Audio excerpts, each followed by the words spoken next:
A very good morning, students. Now, today we will read lesson number 6, Revolt of 1857.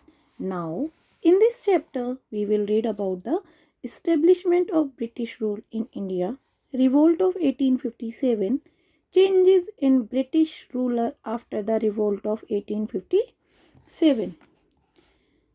As we all know, India has always been well known for its wealth. People from various countries have always looked forward to establishing trade relation with India. As we all know, India जो है वो धन धान्य के लिए जानी जाती है, यानी कि पहले के टाइम में लोग भारत को सोने की चिड़िया कहते थे. Now, people from various country have always looked forward to establishment trade relations.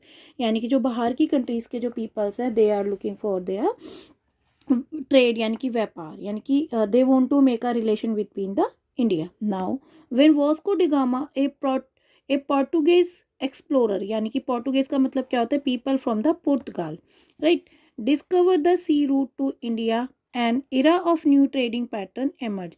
यानी कि जो वास्को डिगामा था वो पुर्तगाल एक्सप्लोरर था. डिस्कवर द सी रूट, उन्होंने सी रूट को डिस्कवर किया था इन इंडिया, यानी कि पुर्तगाल से इंडिया तक सी रूट उन्होंने ही डिस्कवर किया था. An era of new trading pattern emerged. Traders from various countries, including the Portuguese, Dutch, French and British arrived in India. यानी कि डिफरेंट कंट्रीज के जो लोग थे वो इंडिया में आए एज ट्रेडर. क्या ट्रेडर यानी कि व्यापारी बन के. The British East India company also arrived in India. British East India company also arrived हुई इंडिया के अंदर and establish trading centre in the country. और उन्होंने क्या किया, ब्रिटिश ट्रेडिंग सेंटर्स को स्टैब्लिश किया. The trading centre of British were set up in, जो ब्रिटिश जो इंडिया ईस्ट कंपनी जो इंडिया में आई थी उसने जो अपने ट्रेडिंग सेंटर्स जो इस्टेब्लिश किए थे वो सूरत, बॉम्बे, मद्रास, कैलकाटा आदि में किए थे. Soon they defeated the Portuguese, Dutch and French and became very powerful. और उन्होंने क्या किया, जो ईस्ट इंडिया कंपनी थी उसने इन सब पोर्टुगीज, डच और फ्रेंच को क्या किया, डिफीट करके एक पावरफुल बन गया. Now consolidation of power, trade with India turn out be extremely profitable for the British East India Company. However, to derive more profit, they starting aiming towards gaining a strong political and administrative position in India, in the country. यानी कि जब जो British East India company थी, जब उसने trading शुरू की थी और जो बाहर की जो कंपनियां थी उनको हरा के वो बहुत ज़्यादा पावरफुल बन गई थी. और जो जो जो जो उनका जो ट्रेडिंग व्यापार जो चल रहा था बहुत स्ट्रांगली चल रहा था. और they become a strongly like a political and administrative position in the, मतलब उन्होंने कंट्री के अंदर, भारत के अंदर अपनी बहुत स्ट्रांग पोजीशन बना ली थी.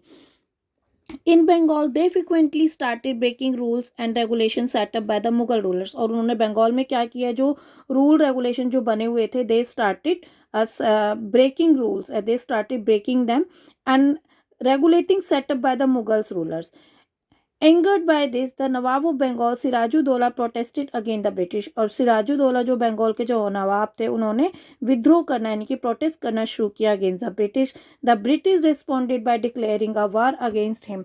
और ब्रिटिशर्स ने क्या किया, उनके अगेंस्ट वार को डिक्लेयर कर दिया. In 1757 this battle came to be known as a battle of Plassey.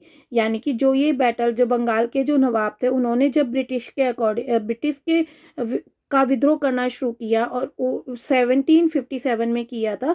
And the battle was known as the battle of Plassey. Now the British emerge victorious in the battle. और British emerge victorious, ये victorious के मतलब विजयी हुए. The British waged another battle against the combined force of the nawabs of the Bengal and Oudh. और British ने क्या किया कि दूसरा एक युद्ध और लड़ा. The Mughal emperor in 1764 the battle came to be known as the battle of Buxar. और जो 1757 में तो बंगाल के नवाब ने ब्रिटिशर्स के अगेंस्ट प्रोटेस्ट किया था. बट उसके बाद क्या हुआ था, जब ब्रिटिश को प्लासी वार में विजय मिल गई थी तो उन्होंने दूसरा और वार प्रोटेस्ट किया which was known as the battle of Buxar and it was in 1764.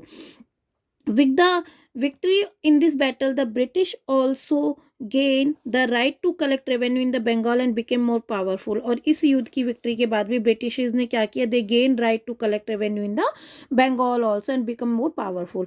Apart from these, the British also adopted the policy of divide and rule. और ब्रिटिशर्स ने कौन सी पॉलिसी अडॉप्ट की थी, डिवाइड एंड रूल की. The period was marked by the decline of the Mughals and the emergence of many new kingdoms. और उन्होंने क्या किया था कि बहुत जो ब्रिटिशर्स ने जो न्यू जो किंगडम्स हैं उसको एमर्ज किया. These kingdoms fought against each other to gain power. और ये जो राज्य थे दोनों एक दूसरे के साथ लड़ रहे थे बिकॉज इन दोनों को एक दूसरे की पावर्स को गेन करना था. Taking advantages of the situation, the company took over the control of many region in India. The British also waged many wars with the Marathas and with the rulers of Punjab and Mysore to gain control over their territories. यानी कि Britishers ने क्या किया, मराठास के साथ भी लड़ाई की, पंजाब और मैसूर के साथ भी, because they want to gain the power from these area. As a result of all these efforts, the British East India Company gained control over most part of the India by 1857.